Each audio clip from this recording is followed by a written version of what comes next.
folks? Welcome back to Nostalgianomics. My name's Alex. Today, we need to look at some anomalies that are happening in the Pokemon card market because it's pretty universally accepted that, hey, when products get reprinted and mass amounts of new sealed product gets dumped on the market, the prices fall, a lot of that product gets opened, usually the singles fall as well. Also, it's pretty widely accepted that as the pop reports of a lot of these modern cards keep increasing and increasing and increasing and get into the thousands, then the price of the actual graded cards start to drop as well. However, we are seeing some anomalies in both of those categories happening with sets that have been reprinted and also with cards that have been constantly rising in pop reports. However, the values are actually rising as well, right there with it. So we're going to look at that right here in a second. But before I jump into that, I do have to give a quick channel shout out to Kanto Shark Marketplace. So Kanto Shark has pretty much something for everyone. They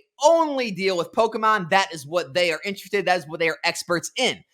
They have something for everyone. They've got every type of high-end card or product you can think of in their high-end, high roller whale section. But also, they've got something for your modern collectors. Any type of modern slab or sealed product or anything like that, they have you covered.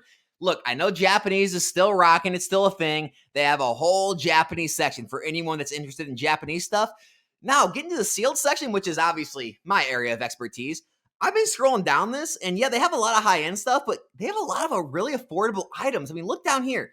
They have sealed theme decks from Vintage in the low $100 range. They have tons of unweighed booster packs. They can even get into the graded packs up here. So there truly is something for everyone. And I think something for everyone's price point. So make sure to check out Kanto Shark Marketplace. I will leave the link to all this in the description.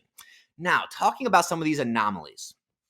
First one's going to be Silver Tempest. So unless you've been living under a rock, Silver Tempest Lost Origin just got reprinted. Crown Zenith is set to get a reprint coming in October. So look at what the reprint did to Silver Tempest. It was high flying in the mid 140s. It got slapped all the way down when the reprint came up under 120, and now it's kind of stabilized in the 120s. So a very clear 20% drop in price, 15 to 20%, which is pretty regular after reprint. Honestly, it's kind of doing a lot better than most sets do after reprints. It's holding up a lot better than I thought it would. So doing very well. Now, how has the singles market got affected? Normally, you're used to the singles market getting affected the same way. And we do see that pretty much across the board. However, there are anomalies. So here's kind of the top 5 cards in Silver Tempest. Here's the Serena, okay? It just like we would think in the last month, it has been trending down because of the reprint. When we look at the Lugia V-Star Rainbow, same type of thing. It kind of held on for a little while. Then it has starting to see a drop-off lately. When we look at the Unknown V, it has very clearly drop off. It's been trending down. If we look at the Regidrago, it is doing the same thing. It's trending down. It's starting to stabilize here soon, but it is trending down. But when we get to the Lugia Alt Art, we're seeing the exact opposite. It trended down. It is recovered fully from its downturn. If you look at the 3-month chart, it has recovered 100% from before the reprint happened. So we are seeing a very real uptick in Lugia Alt Arts. Now, let's look at this. Here is the grading difficulty. It's got a 66% 10 rate, meaning TCG Fish grades this as an easy difficulty to grade as a 10. We also see here, it's got 4,500 plus 10s. 4,500 plus. It's been rising every single month since it's got released. However, let's look at the prices. This is back June 1st. Okay, June 1st, this card was selling for $335 at auction, $340 at Buy It Now. Fast forward to today, we've seen a very small decrease. I mean, we're looking at like $305, $320 at auction. If you add the shipping in, I mean, $320 with shipping, $335 with shipping, maybe a few percent drop, but not much. And from June to now, that's 3 months. The pop report has risen significantly in the past 3 months. We've got a reprint came on the market. Tons more of these are getting opened. A lot more singles are hitting the market. However, we're not seeing that much of a drop in the PSA 10s, and we're not seeing that much of a drop in the single cards. So what does that tell you? That tells you that popularity and demand are still outweighing the fact that there's more supply and there's more grading copies. People if people want the card enough, it will outweigh those factors. Let's look at another set. Lost Origin, the other set that got reprinted. Same thing. Lost Origin was high flying. It was, 150s plus. It has settled down here in the low 130s, about 130 a box. Again, probably about a 15% decrease from the highs where it was. And so very clearly, this is what happened after a reprint. Again, it's held up very well after that reprint. I mean, this is a strong set. That shows how strong the market is. Now, how have the singles done? So the top hit in the set, the Giratina, it's seen a very steep drop off. It was over $300 a raw card. It's dropped off a very clear 10%. Okay. We look at the Aerodactyl V, the other alt art, very down. I mean, straight down. It was over 110. Now it's down in the low 100s. We see the Pikachu V Max. It's not an alt art, but it is the third most expensive card in the set. It hasn't had much of a drop off in the last month. It's pretty steady. However, if we look at the last 3 months, it is very clearly down. If we look at the Rotom V, believe it or not, it's up there with the top 5 most expensive cards. Very steep drop off. It was, high 30s. Now it's down into the low 30s. In the last month, in the last 3 months, it's even looks even a little worse. It was in the 40s. Now it's very clearly about 20% down.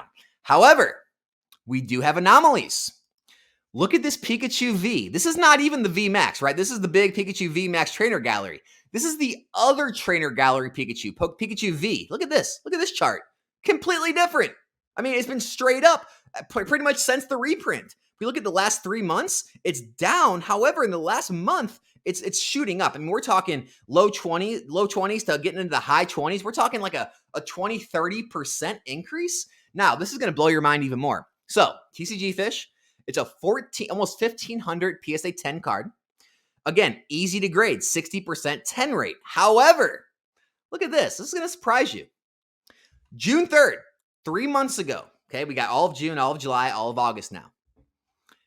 It was going for $80, $86 buy it now. It was very clearly an $80 to $85 card. Agreed? Okay. Watch this. This is today, August 27th.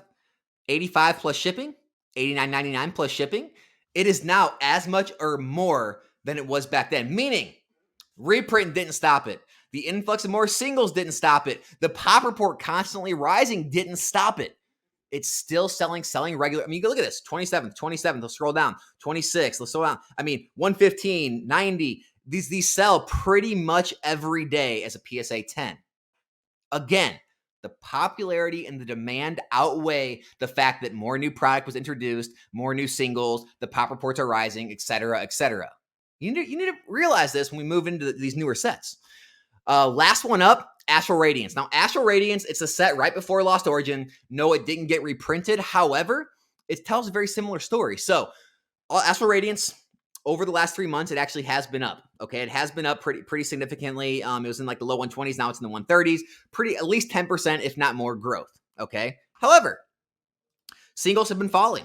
Okay. Machamp single, I mean, it was over $100. Now it's down to 90. I mean, a very clear 10% drop, right? We've got the Palkia V alt art. Very clearly 10%, if not more, straight down drop. We've got the Dialga V. Very clear 10% plus drop. And then we also have the Iridia Trainer. Very clear 29 to 26, about a 10% drop. So across the board, even when the box price is rising, the singles are falling. Very, very strange. However, again, there's outliers. There's always outliers. And this is not the most expensive card in the set. Neither was the Pikachu, right? You can say, oh, well, the Lugia is the most expensive card. It's so sought after. It's Lugia. The Pikachu V wasn't. There's a Pikachu V Max Trainer Gallery. There's tons of alt arts. It wasn't even close to the most expensive. Neither is this one, the Starmie V. Now, I know, Misty on a Raft, we already talked about that. I get why it's popular. However, this is off the charts. I'm going to show you what I mean. Okay, in the past month, we've seen it go from 40 almost to 50. So 20, 25% gain. However, it gets more crazy when we look at the grading. So it's got an 1,800, almost 1,900 graded copies, which is going up every single month, right? Still getting more and more supply. And remember, for PSA cards to grow, they not only need to maintain, right? So put it this way, for a PSA card to grow in value, if there's more every single month, for that price to remain the same, it has to actually have increased market cap. There has to be more money pouring into that card to keep it the same because the supply is going up, right? The supply times how much the price is gives you the market cap. So for the market cap to stay the same, which the market cap for this card is $116,000, you can see it right there, it has to have more influx of money. So to actually raise the market cap, wow. So as the pop report's rising, to raise the price of the card, you need a dramatic amount of new money moving into that card. So easy to grade, very much available, 1800 pop report. However, this is what it was selling for in a PSA 10 3 months ago. Very clearly $110 card. Very clearly. Fast forward to, and these are buy it nows. These aren't like low auctions. These are full buy it now prices. Okay? Keep that in mind. Fast forward to today.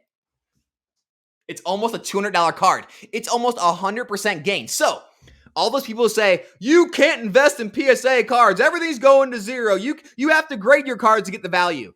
You could have bought this card off the open market, not done any of the work yourself of grading. You would have made about 90% on your money in 3 months on a graded card that has 1800 pop report. That, I mean, it's not the most rare card in the set. It means trainer gallery card, whatever you want to say. This is the power of popularity and demand. I talk about it all the time, okay? You can talk about rarity, scarcity, all significance of the hobby, history, all you want. This is what popularity and demand can do, even if the sets are really high printed, even if the pop reports are rising, even whatever it may be. So this should tell you something, okay? Now, what does all this data, facts, statistics mean? Looking at Crown Zenith. Crown Zenith is getting a reprint. It's already announced. It is coming. We know the price of the ETBs are going to fall, just like all sealed product does when a reprint comes. However, what are the singles going to do? Are we going to have a standout single like a Mewtwo V-Star or, some random single? Are we going to have some standouts in here? Maybe the Pikachu Secret. Maybe, we don't know what it's going to be, but will there be some standout singles that actually defy the logic, that go against the trend, that actually rise in value because of popularity and demand, even if there's more sealed product introduced, there's more singles introduced, even if the pop reports are rising? The same can be said when we look at Scarlet Violet base, right? Some of these cards. The same can be said when we look at Paldea Evolved, right? Could that magic card start to explode even though the box prices are falling, even though the supply's everywhere? The singles don't always have to follow the trend of the sealed product, especially in the short term. And so it's definitely something to think about as we move into this era of reprints, as we move into this arena of oversupplied of Scarlet Violet base, Paldea, Obsidian, whatever it may be. I think this data should tell you something. Even though more supplies are introduced, even though the population of the cards are going up, singles can rise. PSA cards can rise in value when the popularity and demand is high enough. So, hey, I don't know what you can take from this. It might help the way you collect cards, invest in the cards, the plays you want to make. Or, hey, you might just be like, none of this really means anything to me anyway. I don't really care, but good video anyway, Alex. Hey, if that's the case, that's fine too. Let me know in the comments. But I saw some of these anomalies and inconsistencies, and I thought it was worth talking about. So, take that for what you will. If you did enjoy this style of video, make sure to subscribe to the channel if you're not subscribed. Make sure to check out my other videos. And as always, I will be back here in a new video soon. I am out.